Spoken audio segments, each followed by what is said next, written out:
everyone, I'm back with a new video and my today's video is about a recent incident which happened in Kolkata. Was really shameful for the whole nation because जिस तरह से back to back हमारे country में इस तरह की incident होती जा रही है बहुत ही डिसरिस्पेक्टफुल है कंट्री के लिए, specially for the women to.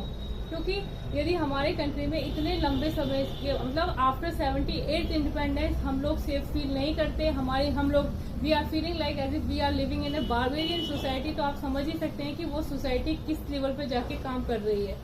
And after that जिस तरह से जो जुडिशरी है इतना स्लो प्रोसेस में पनिशमेंट प्रोसेस होती है and the people who are involved in such kind of the incidents they were treated sometime कोई किसी को प्रोटेक्ट कर रहा है, कोई किसी को प्रोटेक्ट कर रहा है, तो चीज़ों को बिल्कुल मतलब people are such kind of the heinous crime if they are thinking to protect someone ना, मुझे लगता है कि उससे ज़्यादा घटिया तो कुछ हो ही नहीं सकता।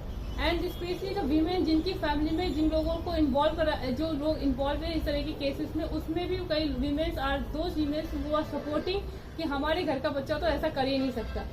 आपको शर्म नहीं आती है तो आपके घर में किस तरह की मेंटालिटी के लोग रह रहे हैं, उसके बाद भी यदि आप ये बोलती हैं और आप उनको प्रोटेक्ट करती हैं तो आपसे ज़्यादा भी स्टूपिड कोई नहीं होगा। तो people who are involved in such kind of the case and the people who are supporting such people are the same level वो लोग कल्प्रिट हैं। आई रियली वॉन्ट कि ऐसे केसेस में बहुत ही इमीडिएटली एक्शन लिया जाना चाहिए और जल्दी से जल्दी इतना हार्ड पनिशमेंट होना चाहिए जो लोगों की रूह कांप जाए इस तरह के काम करने से पहले, और they people think thrice before doing such thing. इतना बड़ा हमारा डेमोक्रेसी है, उसके बाद इतना बड़ा एडमिनिस्ट्रेशन है, इतनी बड़ी पुलिस है, इतना बड़ा जुडिशरी है, उसके बाद भी हमारे कंट्री में जो सिचुएशन है उसको देखते हुए बहुत ही शर्मनाक सिचुएशन है जिसके बारे में मैं मतलब even I can't say anything. I mean, I feel ashamed to live the country where the girls are not safe after 78 independence के बाद भी लड़कियां सेफ नहीं है। इस तरह की सिचुएशन क्रिएट हो रही है, इस तरह के लोगों के माइंड सेट है। आज भी लोग इस घटिया लेवल पे जाके चीजें सोचते हैं और इतना घटिया हीनियस क्राइम करते हैं लोगों के अगेंस्ट में। आप सोचिए कितने बारबेरियन लोग हैं और ऐसी कौन सी कहाँ की मेंटेलिटी लेके ये लोग आते हैं।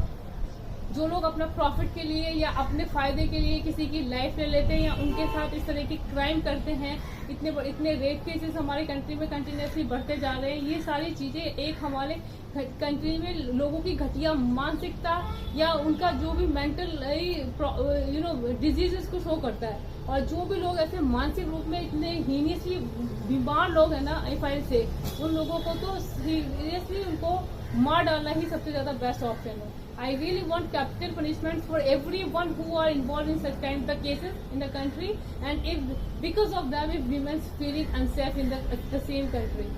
इतने सारे यदि आप रिसेंटली यदि आप इस केस की बात करेंगे ना तो I don't want to be get injured because definitely ये सीबीआई के अंडर में केस है, चीजें प्रोसेस में चल रही हैं। बट आप यदि बिगनिंग से और अभी तक की सिचुएशन भी देखेंगे तो आपको क्लियर कट पता चलेगा कि कितने लूप होल्स हैं, कितना ज्यादा टाइम लिया गया है चीजों को हैंडल करने में। आराम से कोई भी इंसान सबूत मिटाने के लिए इनसफिशिएंट टाइम है, किस तरह की बातें मैनिपुलेट करी है हॉस्पिटल वालों ने, किस तरह से पेरेंट्स को झूठ बोला है कि उनकी लड़की ने क्या कर लिया, सुसाइड कर लिया। उसके बाद उनके पेरेंट्स को 3 घंटे रोक के रखा, उसके आफ्टर दैट वो उन्होंने जाके जो सीन देखा उसके बाद उनकी जो सिचुएशन हुई है, आप समझ सकते हैं कि क्या सीन है इस देश में।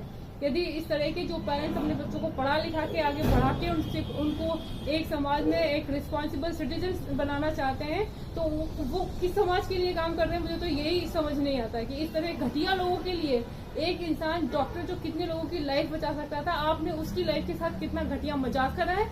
ये तो बहुत ही शर्मनाक और बहुत ही ज्यादा इसके लिए I don't have words to speak. आपको लोगों को यदि लोगों की जिनकी इतनी घटिया सोच है ना, उनको तो आई थिंक कि मर जाना ही बेहतर है। उन लोगों का तो वो लोग they are not deserve to live in this society. इतने नेगेटिव माइंडसेट के लोगों को सरवाइव करने की तो जरूरत ही नहीं है और इतने हीनियस क्राइम के लिए इतने सीवियर पनिशमेंट होने चाहिए। I really want them to die as soon as possible. What you guys think about it? Suggest me your thought. Bye bye. Have a nice day.